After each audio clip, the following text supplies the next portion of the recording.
Hello everyone, welcome to Arun money Telugu and good evening. ఈ రోజు Sensex 150 points down అయి 84,628 దగ్గర క్లోజ్ అయింది. నిఫ్టీ 29 పాయింట్స్ డౌన్ అయి 25,936 దగ్గర క్లోజ్ అయింది. బ్యాంక్ నిఫ్టీ అయితే 99 పాయింట్స్ పెరిగింది. 58,214 పాయింట్స్ దగ్గర అయితే క్లోజ్ అయింది ఈ రోజు మార్కెట్లో Nifty public sector undertaking banks కానీ అండ్ మెటల్ ఇండెక్స్ అయితే పాజిటివ్గా ఉంటాయి. రెస్ట్ ఆఫ్ ద అన్ని ఇండెక్సెస్ కూడా నెగిటివ్గానే ఉన్నాయి ఈ రోజు. అంటే విక్స్ అయితే కొంచెం పెరిగిందనే చెప్పొచ్చు. ఈ రోజు మార్కెట్లో ఏదైనా అన్సర్టనిటీ ఉంది అన్న టైంలోనే ఈ విక్స్ అయితే పెరుగుతూ ఉంటాయి. మెటల్ ఇండెక్స్లో ఎస్పెషల్గా టాటా స్టీల్ కానీ అండ్ జేఎస్డబ్ల్యూ స్టీల్ స్టాక్స్ అయితే బాగా పర్ఫామ్ చేశాయి. వీటికి బ్రోకరేజ్ ఏజెన్సీ వాళ్ళైతే బై రేటింగ్ ఇచ్చారు, అప్ సైడ్ వెళ్తుంది అని. దాంతోపాటుగా public sector undertaking taking banks పెరగడానికి మెయిన్ రీజన్ అయితే ఎఫ్డిఐ ఇండియన్ గవర్నమెంట్ 49% అలో చేసిందనే న్యూస్ రావడం వల్ల అయితే పెరిగింది ఈరోజు. ఈ బ్యాంక్స్ ప్రజెంట్ కరెంట్ ప్రైస్ దగ్గర నుంచి కూడా 30% అప్ సైడ్ వెళ్తుందని అయితే బ్రోకరేజ్ వాళ్ళు కూడా చెప్తున్నారు. 49% ఎఫ్డిఐ అలో చేస్తే పబ్లిక్ సెక్టర్ బ్యాంక్స్లో ఈ రీజన్ వల్ల బ్యాంకింగ్ సెక్టర్ అయితే బాగా పర్ఫామ్ చేసింది ఈరోజు. అండ్ ఐటీ ఫార్మా సెక్టర్ అయితే బాగా డౌన్ అయింది. ఈరోజు మార్కెట్లో మెజారిటీ ఆఫ్ ద ఇండెక్సెస్ అన్ని కూడా నెగిటివ్గానే క్లోజ్ అయ్యాయి. అండ్ ఆల్ ఓవర్ గ్లోబల్గా ఉన్న మార్కెట్స్ ఎలా ఉన్నాయో చూస్తే డౌ ఫీచర్స్ అయితే పాజిటివ్గానే ఉన్నాయి. అండ్ ఎస్ఎన్పి అండ్ నాస్డాక్ కానీ ఎస్టర్డే మార్కెట్లో బాగా పర్ఫామ్ చేశాయి. ఈరోజు మన ఏషియన్ మార్కెట్లో అన్ని నెగిటివ్గానే ఉన్నాయని చెప్పొచ్చు. జపాన్ మార్కెట్స్ కూడా ప్రాఫిట్ బుకింగ్ చేసుకోవడం వల్ల నెగిటివ్గానే క్లోజ్ అయ్యాయి. క్రూడ్ ఆయిల్ ప్రైసెస్లో కూడా ప్రాఫిట్ బుకింగ్ అయితే జరిగింది క్రూడ్ ఫ్యూచర్స్లో. దాంతోపాటుగా గోల్డ్ ప్రైస్ కూడా తగ్గింది, సిల్వర్ ప్రైస్ కూడా తగ్గింది. దీనికైతే చాలా ఇంపార్టెంట్ అప్డేట్స్ ఉన్నాయి మార్కెట్లో. ఈ రోజు gold prices 10 grams of the gold 2,360 rupees down అయి 1,90,000 గానే ఉంది. ఈ రోజు సిల్వర్ అయితే 1 kg 1,42,620 రూపీస్గా అయితే ఉంది. గోల్డ్ కరెక్షన్ అయితే తీసుకుంటుంది ప్రజెంట్గా. ఫ్యూచర్లో గోల్డ్కే ఇంపార్టెన్స్ పెరుగుతుంది అండ్ పెరగడానికి కూడా ఛాన్స్ ఉన్నాయి అనే విధంగా ఉన్నాయి ఈ రోజు ఉన్నటువంటి న్యూస్ అప్డేట్స్ అయితే. దీనికి మెయిన్గా ఇంపార్టెంట్ రీజన్ అయితే ఇంటర్నేషనల్ మానిటరీ ఫండ్ వాళ్ళైతే వార్న్ చేస్తున్నారు. యుఎస్ డెప్ట్ లెవెల్ అయితే పెరిగిపోతా ఉంది. గ్రీస్ అండ్ ఇటలీని కూడా దాన్ని రీచ్ ఎక్స్పెక్టేషన్ దానికంటే కూడా ఇంకా దానికి మించి వెళ్ళిపోతున్నారు వీళ్ళు అప్పుల్లో అనే విధంగా అయితే ఇంటర్నేషనల్ మానిటరీ ఫండ్ అనేది స్టేట్మెంట్ చేస్తున్నారు. ఈ సెంచురీలోనే 143% ఆఫ్ ద నేషనల్ ఇన్కమ్కి 2030 వరకు అయితే రీచ్ అవుతుంది. ఇంత డెప్స్ వరకు అయితే రీచ్ అవుతారు వీళ్ళు అనే విధంగా అయితే స్టేట్మెంట్ చేస్తున్నారు ఇంటర్నేషనల్ మానిటరీ ఫండ్ వాళ్ళు. దీనికి వీళ్ళు చెప్తున్న మెయిన్ రీజన్ ఏంటంటే యుఎస్లో ట్యాక్స్లు అయితే తగ్గించారు, గవర్నమెంట్ స్పెండింగ్ అనేది పెరిగింది, సోషల్ వెల్ఫేర్ స్కీమ్స్ పైన బిగ్ బ్యూటిఫుల్ బిల్ కూడా ఇంట్రొడ్యూస్ చేస్తారు. ఈ రీజన్స్ వల్ల అయితే డెప్ట్ లెవెల్ యుఎస్లో పెరుగుతుందని, డిఫెన్స్ స్పెండింగ్ అయితే పెంచారు. యుఎస్లో గోల్డ్ అండ్ డోమ్ ప్రాజెక్ట్స్ గాను $1 ట్రిలియన్ ఆఫ్ ద అమౌంట్ అయితే అలొకేట్ చేశారు. ఈ రీజన్ వల్ల గవర్నమెంట్ స్పెండింగ్ కోసం మనీకి లోన్స్ పైన డిపెండెన్సీ అయింది. ఈ లోన్స్ వల్ల ఇంట్రెస్ట్ రేట్ పెరిగిపోతా ఉంది. ఈ రీజన్ వల్ల యుఎస్లో డెప్స్ అయితే పెరుగుతూ ఉన్నాయి అనేది ఇంటర్నేషనల్ మానిటరీ ఫండ్ వాళ్ళు వార్న్ చేస్తున్నారు యుఎస్ గవర్నమెంట్ని. ఇటలీ గ్రీస్ కంటే కూడా రీ మించిపోతుంది అప్పుల్లో అనే విధంగా అయితే చెప్తున్నారు వీళ్ళు. 2030 నాటికి యుఎస్ డెట్స్ లెవెల్ కూడా 143%గా పెరుగుతాయని ఐఎంఎఫ్ వాళ్ళైతే అంచనా వేస్తున్నారు. యుఎస్లో డెట్ లెవెల్స్ పెరిగితే ఆల్ ఓవర్గా ఉన్నటువంటి గ్లోబల్ ఎకానమీస్ కానీ అన్ని కంట్రీస్ కూడా ఇంపాక్ట్ అయితే అవుతాయి. కంట్రీలో డెట్ లెవెల్ పెరిగితే ఇంట్రెస్ట్ రేట్స్ అనేది పెరుగుతుంది, గ్రోత్ కూడా తగ్గిపోతుంది, కంట్రీ డెవలప్మెంట్ కూడా. ఫైనాన్షియల్గా ఉన్నటువంటి మార్కెట్స్లో కూడా ఇన్స్టెబిలిటీ అనేది కూడా పెరుగుతుంది. ఒక స్టెబిలిటీ లేకుండా సెంట్రల్ బ్యాంక్స్ కూడా వడ్డీ రేట్లు అయితే పెంచుతాయి. దాంతోపాటుగా కంట్రీలో ఇన్ఫ్లేషన్ అనేది పెరుగుతుంది, పీపుల్ జాబ్స్ కూడా లాస్ అవ్వచ్చు కంట్రీలో. గ్లోబల్ రిసెషన్కి అయితే రీచ్ అవుతుంది ఇలా డెట్స్ పెరిగితే అనే విధంగా కూడా చెప్తున్నారు ఐఎంఎఫ్ వాళ్ళు. దాంతోపాటుగా యుఎస్కి ఎక్స్పోర్ట్ చేసే సెగ్మెంట్లో ఏవైతే కంట్రీస్ ఉంటాయో ఆ కంట్రీస్ అయితే ఎకానమీ బాగా ఎఫెక్ట్ అవ్వచ్చు అనే విధంగా కూడా స్టేట్మెంట్ చేస్తున్నారు ఐఎంఎఫ్ వాళ్ళు. యుఎస్కి ఎక్స్పోర్ట్ చేసే సెగ్మెంట్లో ఎక్కువగా ఇండియా చైనానే ఉంది కాబట్టి చైనా ఫస్ట్ ఉంటే నెక్స్ట్ ఇండియా ఉంది ఎక్స్పోర్ట్ చేసే సెగ్మెంట్లో. ఈ కంట్రీస్ కూడా ఎకానమీ బాగా ఎఫెక్ట్ అవుతుంది అనే విధంగా అయితే చెప్తున్నారు. డాలర్ వాల్యూ కూడా తగ్గిపోతుంది, కంట్రీల పావర్టీ కూడా తగ్గిపోతుంది. రీసెంట్గా గోల్డ్ పైన ఇన్వెస్ట్మెంట్ అయితే ఎక్కువ పెడుతున్నారు యునైటెడ్ స్టేట్స్ కానీ అండ్ మన ఇండియా కానీ. ఆల్ ఓవర్ గ్లోబల్గా ఉన్నటువంటి సెంట్రల్ బ్యాంక్స్ అన్నీ కూడా గోల్డ్ పైన ఇన్వెస్ట్మెంట్ అయితే పెడుతున్నారు ఇండియాలో కూడా. ఈ రీజన్ వల్ల ఇండియాలో గోల్డ్ ప్రైజెస్ కూడా ప్రజెంట్గా కరెక్షన్ తీసుకుంటున్నాయి, కానీ ఫ్యూచర్లో సేఫ్ హెవెన్ కింద కన్సిడర్ చేసి ఇంకా పెరిగే ఛాన్స్ అయితే ఉంది గోల్డ్ ప్రైజెస్ అయితే. రీసెంట్గా సిల్వర్ ప్రైజెస్ తగ్గడం వల్ల కూడా ఈటీఎఫ్లో ఇన్వెస్ట్మెంట్ పెరుగుతున్నాయి అనే డేటా కూడా ఉంది న్యూస్ ప్లాట్ఫామ్లో అప్డేట్ అయితే. దాంతో పాటుగా ఇంకొక న్యూస్ కూడా ఉంది ఏంటంటే US market could crash hold gold and cash అని చెప్తున్నారు. యుఎస్ మార్కెట్ త్వరలో క్రాష్ అవ్వబోతున్నాయని, గోల్డ్ కానీ క్యాష్ కానీ ఈ సెగ్మెంట్లో హోల్డ్ చేసుకోవాలని రిజర్వ్స్ అనే విధంగా చెప్తున్నారు. Port shelter Harris investment company వాళ్ళైతే రిచర్డ్ హ్యారిస్ గారు చెప్తున్నారు. రీసెంట్గా గీతా గోపినాథ్ గారు కూడా చెప్పారు. ఇంటర్నేషనల్ మానిటరీ ఫండ్లో కూడా వర్క్ చేశారు. ఆక్స్ఫర్డ్లో ఎకనామిక్ ప్రొఫెసర్గా వర్క్ చేస్తున్న గీతా గోపినాథ్ కూడా వార్న్ చేశారు. యుఎస్లో $35 ట్రిలియన్ ఆఫ్ ద వెల్త్ అయితే త్వరలోనే వైప్ అవుట్ అవుతుంది. గ్లోబల్గా రిషన్ వస్తుంది అనేది. గ్లోబల్గా రిషన్ వస్తే ఆల్ ఓవర్గా ఉన్నటువంటి అన్ని కంట్రీస్ కూడా ఇంపాక్ట్ అయితే అవుతాయి. ఎకనామిక్ కూడా డౌన్ అయిపోతుంది. యుఎస్లో ఉన్నటువంటి అప్పులు పెరిగిపోవడం వల్ల ఆల్ ఓవర్ గ్లోబల్గా ఉన్నటువంటి అన్ని కంట్రీస్ కూడా ఇంపాక్ట్ అయితే చూపించవచ్చు. ఇది ఎకనామిక్గా కానీ అండ్ మార్కెట్స్కి అయితే మంచి విషయం అయితే కాదు డౌన్. యుఎస్ అండ్ జపాన్ మధ్యలో 2 కంట్రీస్ మధ్యలో డీల్స్ ఫైనలైజ్ అయినట్టుగా తెలుస్తుంది. అగ్రిమెంట్ పైన కూడా సైన్ చేశారు. జపాన్ నుంచి రేర్ ఎర్త్ మెటల్ని ఎక్స్పోర్ట్ చేయడానికి గాను అండ్ ఇండో పసిఫిక్ రీజియన్లో కోఆపరేషన్ చేయడానికి ship building, energy and defence సెగ్మెంట్లో 2 కంట్రీస్ కోఆపరేట్ చేయడానికి అయితే అగ్రిమెంట్ పైన అయితే సైన్ చేశారు ఈ 2 కంట్రీస్. జపాన్ వాళ్ళు వాళ్ళ కంట్రీ జీడీపీలో 2% ఆఫ్ ద అమౌంట్ని అయితే కంట్రీ డిఫెన్స్ కోసం స్పెండ్ చేయాలనుకుంటున్నారు. రీసెంట్గా జపాన్ బాండ్ ఈల్స్ అయితే బాగా పెరిగాయి. ఈ రీజన్ వల్ల వాళ్ళ టార్గెట్ అయితే రీచ్ అవ్వకపోవచ్చు అనే డేటా కూడా న్యూస్ ప్లాట్ఫామ్లో అప్డేట్ అయితే ఉంది.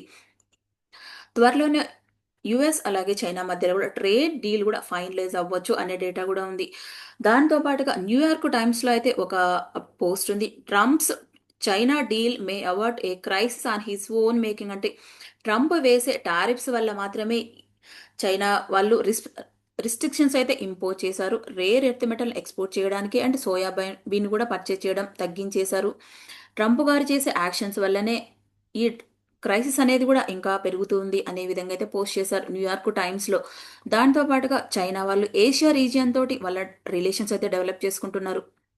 యుఎస్ 157% ఆఫ్ ద టారిఫ్స్ వేసింది. నవంబర్ 1 నుంచి ఇంప్లిమెంటేషన్ చేస్తున్నారు. ఈ రీజన్ వల్ల చైనా ఏషియన్ కంట్రీస్ దగ్గర నుంచి ఫ్రీ ట్రేడ్ అగ్రిమెంట్ అయితే సైన్ చేశారు. వాళ్ళ కంట్రీలో ఉన్నటువంటి ప్రోడక్ట్ని ఎక్స్పోర్ట్ చేసి బిజినెస్ అయితే డెవలప్ చేసుకోవాలనుకుంటున్నారు వీళ్ళు. నెక్స్ట్ రష్యా ప్రెసిడెంట్ అటువంటి పుతిన్ గారు అయితే ఒక డెసిషన్ తీసుకున్నారు. యుఎస్కి ఎక్స్పోర్ట్ చేసే ప్లుటోనియం అగ్రిమెంట్ని అయితే క్యాన్సిల్ చేశారు. ప్లుటోనియం ఎక్కువగా న్యూక్లియర్ మిసైల్స్ మ్యానుఫ్యాక్చరింగ్ చేసే సెగ్మెంట్లో అయితే వాడతారు. ఇది కొంచెం యుఎస్లో అయితే ఇంపాక్ట్ అయితే చూపించవచ్చు. నెక్స్ట్ ఇండియా అయితే రష్యా నుంచి ఆయిల్ పర్చేజ్ చేసే సెగ్మెంట్లో అయితే కొంత స్టాప్ చేశారని చెప్పొచ్చు. రష్యా కంపెనీస్ పైన శాంక్షన్స్ ఉండడం వల్ల ఒకసారి క్లారిటీ వస్తే మాత్రం నెక్స్ట్ తిరిగి రష్యా నుంచి అయితే ఆయిల్ పర్చేజ్ చేయాలనుకుంటున్నారు. ఈ డేటా కూడా ప్లాట్ఫామ్లో అయితే అప్డేట్ ఉంది. నెక్స్ట్ ఇండియా అలాగే యుఎస్ మధ్యలో ట్రేడ్ డీల్స్ కూడా త్వరలోనే ఫైనలైజ్ అవుతాయని తెలుస్తుంది. ఈ ట్రేడ్ డీల్లో ముఖ్యంగా యుఎస్ కార్న్ ఇండియాలో సెల్ చేయాలి అనే ప్రపోజల్ కూడా ఉంది. ఇండియా ప్రైమ్ మినిస్టర్ అయినటువంటి నరేంద్ర మోడీ గారు ఈ ప్రపోజల్ని అయితే రిజెక్ట్ చేస్తూ వస్తున్నారు. యుఎస్ కార్న్ కనుక ఇండియాలో సెల్ చేస్తే ఇండియాలో ఉన్నటువంటి ఫార్మర్స్ అయితే బాగా ఎఫెక్ట్ అవ్వచ్చు. యుఎస్ కార్న్ ఎక్కువగా ఈల్డ్ ఉంటుంది, క్వాలిటీ కూడా ఎక్కువగానే ఉంటుంది. ఈ రీజన్ వల్ల నరేంద్ర మోడీ గారు అయితే రీసెంట్గా ఈ ప్రపోజల్ని అయితే రిజెక్ట్ చేస్తూ ఉన్నారు. ఏషియన్ సమ్మిట్లో ఇండియా తరపు నుంచి ఎక్స్టర్నల్ అఫైర్స్ మినిస్టర్ జయశంకర్ గారు అండ్ యుఎస్ సెక్రటరీ అయినటువంటి మార్క్ రూబియో గారు అయితే మీట్ అవుతారని, త్వరలోనే ఇండియా అలాగే యుఎస్ మధ్యలో ట్రేడ్ డీల్స్ ఫైనలైజ్ అవ్వచ్చు అనే డేటా కూడా ప్లాట్ఫామ్లో అప్డేట్ ఉంది. యుఎస్ కామర్స్ సెక్రటరీ అయినటువంటి వీళ్ళు చెప్తున్నది ఏంటంటే యుఎస్ అయితే లేదు, ఇండియాకి దూరం జరగడం వల్ల యుఎస్ అలాగే ఇండియా మధ్యలో రిలేషన్స్ డెవలప్ చేసుకోవడానికి ఓవర్ ఏ టైం పీరియడ్ అయితే పడుతుంది అనేది చెప్తున్నారు. ట్రంప్ టారిఫ్స్ ఏదైతే వేస్తున్నారో ఇది బిగ్ మిస్టేక్ చేస్తున్నారు. ఇండియా పైన టారిఫ్స్ వేయడం కానీ ఆల్ ఓవర్ గ్లోబల్గా వేయడం కూడా. ఇండియా లేకపోతే యుఎస్ఏ లేదు అలా బిజినెస్ డెవలప్ చేసుకోవడానికి అనే విధంగా అయితే ఈ స్టేట్మెంట్ అయితే చేస్తున్నారు. నెక్స్ట్ యుఎస్ ఫెడ్ మీటింగ్ కూడా జరుగుతుంది. ఈ రోజు అయితే స్టార్ట్ అవుతుంది. నెక్స్ట్ 2 days కంటిన్యూగా ఉంటుంది. ఫెడ్ మీటింగ్లో అయితే 25 basis points of the rate cut చేయాలి అనేది అనుకుంటున్నారు. రీసెంట్గా యుఎస్ సిపిఐ డేటా వచ్చింది. వాళ్ళు ఎక్స్పెక్ట్ చేసింది 3.1% అయితే 3%గానే రావడం వల్ల కొంత రిలీఫ్ అయితే ఉంది. ఈ రీజన్ వల్ల ఫెడ్ అయితే కట్ అయితే చెయ్యొచ్చు అనే డేటా కూడా ఉంది ప్లాట్ఫామ్లో అప్డేట్. రీసెంట్గా పావెల్ గారిని రీప్లేస్ చేయడానికి 5 members నేమ్స్ అయితే కన్సిడర్ చేస్తుంది గవర్నమెంట్ అనే విధంగా కూడా ప్లాట్ఫామ్లో అప్డేట్ ఉంది. Next India industrial production data కూడా వచ్చింది రోజు. ఇండియన్ గవర్నమెంట్ ఎక్స్పెక్ట్ చేసింది 5%గా అయితే 4%గానే వచ్చింది. లాస్ట్ మంత్లో అయితే 4.1%గా ఉంది. ఈ డేటా చూడడం వల్ల ఇండియాలో మ్యానుఫ్యాక్చరింగ్ సెక్టర్ కొంత స్లోగా అయ్యింది అనే అయితే చెప్పొచ్చు. ప్రీవియస్‌గా 4.3%గా ఉంది. ఇప్పుడు ప్రెజెంట్‌గా ఈ మంత్‌లో 4%గానే వచ్చింది. గవర్నమెంట్ ఫోర్‌కాస్ట్ చేసింది ఎంత అంటే 5%గా ఉంది. నెక్స్ట్ ఇండియా అలాగే పాకిస్తాన్ మధ్యలో ఈరోజైతే కొంత సీజ్ ఫైర్ అగ్రిమెంట్‌నైతే వైలేట్ చేశారని తెలుస్తుంది. జమ్మూ అండ్ కాశ్మీర్ రీజియన్‌లో లీపా వ్యాలీలో ఓపెన్ ఫైర్ చేశారు పాకిస్తాన్ వాళ్ళని. అగ్రిమెంట్‌నైతే ఫాలో అవ్వకుండా వైలేట్ చేశారు అనే విధంగా అయితే డేటా అప్డేట్ ఉంది. దాంతో పాటుగా ఇండియన్ ఆర్మీ గూడా దానికి స్ట్రాంగ్‌గానే రియాక్ట్ అయింది. ఇది అయితే ఇండియా అలాగే పాకిస్తాన్ మధ్యలో కొంత అన్‌సర్టనిటీ అయితే క్రియేట్ అవ్వచ్చు. ఇది గనక రిజాల్వ్ అవ్వకపోతే, ఈ ఇష్యూ రిజాల్వ్ అవ్వకపోతే.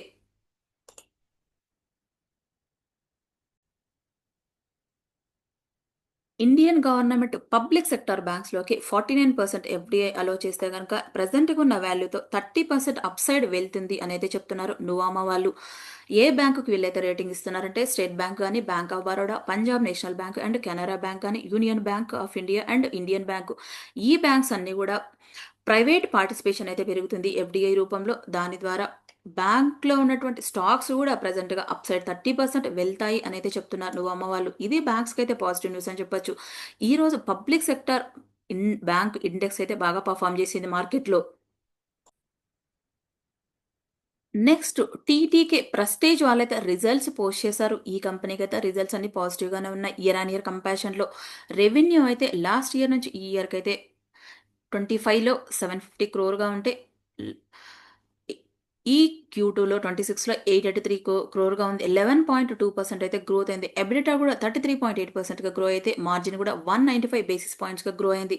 ప్రాఫిట్ ఆఫ్టర్ టాక్స్ కూడా 21.4% గ్రో అవ్వడం వల్ల ఈరోజు స్టాక్ అయితే పాజిటివ్‌గా మూవ్ అయింది. నెక్స్ట్ సెంట్రల్ క్యాబినెట్ అప్రూవ్ చేసింది రబీ సీజన్‌లో ఫెర్టిలైజర్ కంపెనీస్‌కైతే 37,950 క్రోర్ ఆఫ్ ద సబ్సిడీ అయితే అలొకేట్ చేసింది. ఈ రీజన్ వల్ల Rashtriya chemical and fertiliser limited company stock గాని and national fertiliser limited company stock అయితే 2%గా పెరిగాయి ఈరోజు. ఈ రబీ సీజన్‌లో న్యూట్రియంట్ బేస్డ్ ఫెర్టిలైజర్ కంపెనీస్‌కి మాత్రమే ఈ సబ్సిడీ అప్లికబుల్ అవుతుందని తెలుస్తుంది. ఆర్‌సీఎఫ్ కంపెనీ గాని, ఎన్‌ఎఫ్ఎల్ కంపెనీకైతే పాజిటివ్ అని చెప్పొచ్చు. ఈ సబ్సిడీ స్కీమ్స్ అనౌన్స్ చేయడం వల్ల. నెక్స్ట్ ఎల్&టి కంపెనీ వాళ్ళకి మల్టిపుల్ అయితే ఆర్డర్స్ వచ్చాయి. 1000 నుంచి 2500 క్రోర్ వర్త్ చేసే ఆర్డర్స్ అయితే వచ్చింది వీళ్ళకి. యూఎస్ నుంచి అయితే 2 ఆర్డర్స్ వచ్చింది అండ్ మెక్సికో నుంచి ఆర్డర్ వచ్చింది. ఇండియా నుంచి కూడా గుజరాత్ నుంచి కూడా ఆర్డర్ వచ్చింది వీళ్ళకి. ఫస్ట్ అయితే యూఎస్ నుంచి వచ్చిన ఆర్డర్‌లో ఎన్‌జీఎల్ ఫ్రాక్షనర్ ప్రాజెక్ట్ కోసం వెసెల్స్‌ని డెవలప్ చేయడానికి, లూసియానాలో ఉన్నటువంటి బ్లూ అమోనియా ప్రాజెక్ట్ కోసం కార్ట్రిడ్జ్‌లను మ్యానుఫ్యాక్చరింగ్ చేయడానికి కూడా ఈ కంపెనీకి అయితే ఆర్డర్స్ వచ్చింది. నెక్స్ట్ మెక్సికోలో ఉన్నటువంటి 2 ఫెర్టిలైజర్ ప్లాంట్స్‌కైతే ఎక్విప్‌మెంట్స్‌ని సప్లై చేయడానికి లైక్ అమ్మోనియా అండ్ యూరియా లాంటి ప్రాజెక్ట్స్‌కి. నెక్స్ట్ బ్రెజిల్‌లో కూడా రీప్లేస్‌మెంట్ మార్కెట్‌లో హీట్ ఎక్స్చేంజ్‌లను కూడా ఆర్డర్స్ సప్లై చేయడానికి ఈ కంపెనీకైతే ఆర్డర్స్ వచ్చింది. ఈ కంపెనీ న్యూక్లియర్ పవర్ సెగ్మెంట్‌లో కూడా ఎక్విప్‌మెంట్స్‌ని అయితే సప్లై చేస్తూ ఉంటుంది. గుజరాత్‌లో ఉన్నటువంటి కంపెనీస్‌కి ఎక్విప్‌మెంట్స్ సెగ్మెంట్‌లోనే ఆర్డర్ వచ్చింది. ఎక్స్‌చేంజ్ ప్యాకెట్ ఆఫ్ ప్రొప్రైటరీ అనే సెగ్మెంట్‌లో అయితే ఆర్డర్ వచ్చింది వీళ్ళకి. న్యూక్లియర్ సెగ్మెంట్‌లో. ఈ కంపెనీకి ఈ ఆర్డర్స్ రావడం వల్ల స్టాక్ అయితే పెరిగింది. ఈరోజు క్యూ2 రిజల్ట్స్ అయితే రావాలి ఈ కంపెనీకి. ఎలా ఉన్నాయో ఇంకా అనౌన్స్ చేయలేదు. అంతా పాజిటివ్‌గానే ఉండొచ్చు. రీసెంట్‌గా ఈ కంపెనీకైతే ఆర్డర్స్ అయితే సౌదీ అరేబియా నుంచి గాని, మిడిల్ ఈస్ట్ నుంచి గాని అండ్ కంట్రీస్ నుంచి కూడా బెటర్‌గా ఆర్డర్స్ అయితే వస్తున్నాయి. టోటల్ ఎల్&టి కంపెనీ ఆర్డర్ బుక్ అయితే 6,00,000 క్రోర్‌గా అయితే అబోవ్ అయితే రీచ్ అయింది. ఎవ్రీ 2-3 డేస్‌కైతే ఏదో ఒక ఆర్డర్ అయితే వస్తూనే ఉంది ఈ కంపెనీకి. ఏదో ఒక సెగ్మెంట్‌లో లైక్ ఎల్&టి కన్‌స్ట్రక్షన్ నుంచి గాని అండ్ ఎల్&టి డిఫెన్స్ నుంచి గాని, ఎల్&టి ట్రాన్స్‌మిషన్ అండ్ డిస్ట్రిబ్యూషన్ సెగ్మెంట్‌లో వేరియస్ బిజినెస్‌లో అయితే ఉన్నారు ఈ కంపెనీ వాళ్ళు. ఈ కంపెనీకి ఈ ఆర్డర్ రావడం వల్ల స్టాక్ అయితే పెరిగింది ఈరోజు పాజిటివ్‌గా react. Next India Premier Explosive కంపెనీకి ఒక ఆర్డర్ వచ్చింది. మినిస్ట్రీ ఆఫ్ డిఫెన్స్ నుంచి. మినిస్ట్రీ ఆఫ్ డిఫెన్స్ దగ్గర నుంచి వచ్చింది అంటే ఇండియా ఎయిర్ ఫోర్స్ దగ్గర నుంచి అయితే వచ్చింది వీళ్ళకి ఆర్డర్. 429 క్రోర్ వర్త్ చేసి ఆర్డర్ అయితే వచ్చింది వీళ్ళకి. ఈ ప్రాజెక్ట్‌లో వీళ్ళేం చేస్తారంటే రాడెడ్ గైడెడ్ హీట్ సీకింగ్ మిసైల్స్‌ని డైవర్ట్ చేయడానికి మిలిటరీ ఎయిర్ క్రాఫ్ట్‌లో ఉపయోగించే చాఫ్ట్స్ గాని, ఫ్లేర్స్ కౌంటర్ మెజర్ సిస్టమ్‌నయితే సప్లై చేస్తుంది ఈ కంపెనీ. ఈ కంపెనీ వాళ్ళు 12 మంత్స్‌లో ఆర్డర్ ఫినిష్ చేస్తారని ఈ కంపెనీ తయారు చేసేటువంటి క్రిటికల్ కాంపోనెంట్స్‌ని ఇండియన్ ఆర్మ్డ్ ఫోర్సెస్‌కి, డీఆర్‌డీఓ గాని అండ్ ఇస్రోకి కూడా సప్లై చేస్తుంది. ఈ కంపెనీకి ఈ ఆర్డర్ రావడం వల్ల ఆర్డర్ బుక్ అయితే పెరిగింది ఈరోజు. స్టాక్ కూడా 6% పెరిగింది ఈరోజు. Next KPIT company board approve చేసింది ఈ కంపెనీ లోన్స్ తీసుకోవడానికి గాను 20 మిలియన్స్ హెచ్ఎస్బిసి యూకే దగ్గర నుంచి 20 మిలియన్స్ ఎస్ఎంబిసి జపాన్ దగ్గర నుంచి అయితే లోన్ తీసుకోవడానికి వీళ్ళైతే అప్రూవ్ చేశారు. రీసెంట్గా ఈ కంపెనీ 3 కంపెనీలో అయితే వీళ్ళ ఇన్వెస్ట్మెంట్ అయితే పెట్టారు. ఆగస్ట్లో అయితే కేర్ సాఫ్ట్ ఇంజనీరింగ్ బిజినెస్లో వీళ్ళు $157 మిలియన్ ఆఫ్ ద అమౌంట్ అయితే ఇన్వెస్ట్మెంట్ పెట్టారు. అండ్ ఎన్ డ్రీమ్ ఏజీలో కూడా వీళ్ళ స్టేక్ అయితే ఇంక్రీజ్ చేశారు 88.9%గా. దీని టోటల్ వాల్యూ 16.35 మిలియన్ యూరోస్గా అయితే ఉంది. అండ్ సాఫ్ట్వేర్ డిఫైన్డ్ వెహికల్ సెగ్మెంట్లో కూడా $10 million of the amount investment పెట్టారు. హెల్మ్.ఏఐ అనే కంపెనీలో సెప్టెంబర్లో ఈ కంపెనీ వేరే కంపెనీలో ఇన్వెస్ట్మెంట్ పెట్టడం, మెర్జర్ అండ్ ఎక్వైజేషన్ చేయడం వల్ల వీళ్ళకైతే మనీ రేజ్ చేయడానికి ఈ కంపెనీ బోర్డ్ అయితే అప్రూవ్ చేసింది. నెక్స్ట్ హిందుస్థాన్ ఏరోనాటికల్ లిమిటెడ్ వాళ్ళు ఎంఓయూ పైన సైన్ చేశారు. రష్యాకు సంబంధించినటువంటి యునైటెడ్ ఎయిర్ క్రాఫ్ట్ కార్పొరేషన్ కంపెనీలు SJ-100 అనే సివిల్ కంప్యూటర్ ఎయిర్ క్రాఫ్ట్ ని మ్యానుఫ్యాక్చరింగ్ చేయడానికి గాను ఇండియాలో ఇప్పుడైతే హిందుస్థాన్ ఏరోనాటికల్ లిమిటెడ్ అయితే ఈ కంపెనీకి సంబంధించినటువంటి ఎయిర్ క్రాఫ్ట్స్ అయితే మ్యానుఫ్యాక్చరింగ్ చేయొచ్చు ఇండియాలో. SJ-100 అనే ఈ మ్యానుఫ్యాక్చరింగ్ చేయడం వల్ల ఇండియాలో బిజినెస్ కూడా గ్రోత్ అవుతుంది. ఎయిర్ కనెక్టివిటీ పెరుగుతుంది. డొమెస్టిక్ మ్యానుఫ్యాక్చరింగ్ పెరుగుతుంది. ఎంప్లాయ్మెంట్ కూడా క్రియేట్ అవుతుంది ఈ డీల్ వల్ల. అండ్ ఇండియన్ ఏవియేషన్ సెక్టార్లో కూడా ఒక ముందుకైతే తీసుకువెళ్తుంది ఈ డీల్ ఎంఓయూ పైన సైన్ చేయడం వల్ల. నెక్స్ట్ కేపీఐ గ్రీన్ కంపెనీకి అయితే ఒక ఎంఓయూ పైన సైన్ చేశారు. ఫ్యాబ్ టెక్ గ్రూప్ దగ్గర నుంచి గ్రీన్ హైడ్రోజన్ బేస్డ్ పవర్ని డెవలప్ చేయడానికి గాను లైఫ్ సైన్సెస్ ప్రాజెక్ట్లో ఆల్ ఓవర్ గ్లోబల్గా ఎంఓయూ పైన సైన్ చేయడం వల్ల బయోటెక్నాలజీ అండ్ హెల్త్ కేర్ సెగ్మెంట్లో లో కార్బన్ డిజిటల్ ఇకోసిస్టమ్ అయితే డెవలప్ చేస్తారు వీళ్ళు. ఈ కంపెనీకి వీళ్ళు ఎంఓయూ పైన సైన్ చేయడం వల్ల స్టాక్ అయితే పెరిగింది ఈరోజు. కేపీఐ గ్రీన్ ఎనర్జీ అంటే రెన్యూవబుల్ ఎనర్జీ సొల్యూషన్స్లో ఉంది ఈ కంపెనీ, రెన్యూవబుల్ ఎనర్జీ సెగ్మెంట్లో. ఈ కంపెనీ ఫ్యాబ్టెక్ వాళ్ళు ఏ ఏ కంట్రీలో ప్రాజెక్ట్ను డెవలప్ చేస్తారంటే ఇండియా కానీ, మిడిల్ ఈస్ట్ కానీ అండ్ ఆఫ్రికాలో కూడా ప్రాజెక్ట్ని అయితే డెవలప్ చేయాలనుకుంటున్నారు.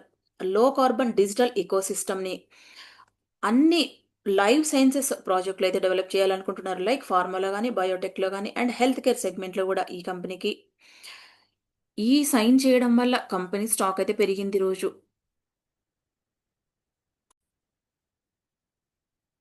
నెక్స్ట్ ఇండస్ టవర్ కంపెనీకి అదొక అప్డేట్ ఉంది. వీళ్ళ బిజినెస్ అయితే నైజీరియా, ఉగాండా అండ్ జాంబియాలో అయితే త్వరలోనే లాంచ్ చేయాలనుకుంటున్నారు.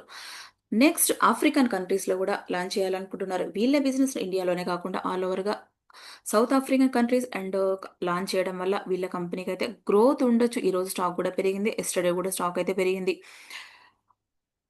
ఈ కంపెనీకైతే రోబస్ట్ గ్రోత్ ఉండొచ్చు ఇండియాలోనైతే చెప్తున్నారు. నెక్స్ట్ 3-2 క్వార్టర్స్‌లో గూడా.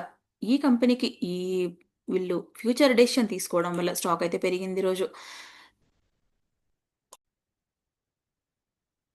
ఈ వీడియో గనుక మీకు నచ్చినట్టయితే వీడియోని లైక్ చేయండి, షేర్ చేయండి, కామెంట్ చేయండి, ఛానెల్‌ని సబ్స్క్రైబ్ చేయండి. Thank you.